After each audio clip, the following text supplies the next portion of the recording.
Hello everybody, இன்றைக்கி நம்ம எதை பற்றி பார்க்க போகிறோன்னா குச்சிசாக்கோ ஓனா. இந்த பேரை சொல்லவே ஜப்பான் மக்கள் ரொம்ப பயப்படுவாங்க. ஏன்னா இது ஜப்பானோட ஒரு மிக மோசமான பேய் கதையாக இது இருக்குது. யார் இந்த குச்சிசாக்கோ ஓனான்னு பார்த்தா ரொம்ப அழகான ஒரு லேடியா, ரொம்ப லென்த்தான ஒரு கோட்டை போட்டுக்கிட்டு ஒரு மாஸ்க் ஒன்று போட்டுருப்பாங்களாம்.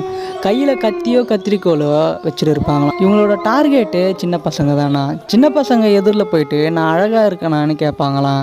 அப்படி நீங்கள் அழகாக இருக்கேன்னு சொன்னால் அவங்களோட மாஸ்க்கை கைட்டு இப்போ நான் அழகாக இருக்கேனான்னு கேட்குமா. அவங்க முகத்தை பார்த்தா 2 தவடையும் கிழிக்கப்பட்டு ரொம்ப மோசமாக இருப்பாங்களாம். இப்போ நான் அழகாக இருக்கேனான்னு கேட்குமா. நீங்கள் அழகாக இருக்கீங்கன்னு சொன்னால் உங்களோட தவடையும் அதே மாதிரி கிழிச்சிருமா.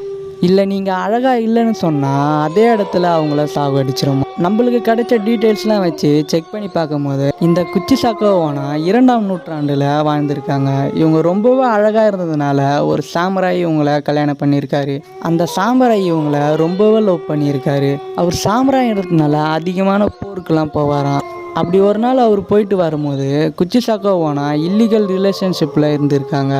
அதை பார்த்து அவர் ரொம்பவும் மனம் உடைஞ்சு போய் அவரோட வாளை எடுத்து அவங்களோட தவடையை 2த்தையும் கிழிச்சிருக்காரு. அதிகமான ரத்தப்போக்குனால குச்சிசாக்கோ ஓனா அங்கேயே இறந்துட்டு இருக்காங்க. குச்சிசாக்கோ ஓனா இறந்ததை பார்த்து ரொம்பவும் மனம் உடைஞ்சு போன அவர் அதே இடத்துல அவரும் தூக்கு மாட்டி இறந்துட்டு இருக்காரு.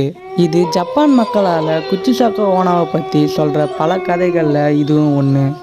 இதை பற்றி நீங்கள் என்ன நினைக்கிறீங்க கமெண்டில் சொல்லிவிடுங்க. மறக்காமல் நம்ம சேனலை சப்ஸ்கிரைப் பண்ணிவிடுங்க. நீங்கள் பண்ணுற ஒரு லைக்கும் என்னை அடுத்தடுத்த வீடியோ பண்ண மோட்டிவேட் பண்ணும். இத்தனை நாள் வீடியோ போடாததுக்கு ரொம்ப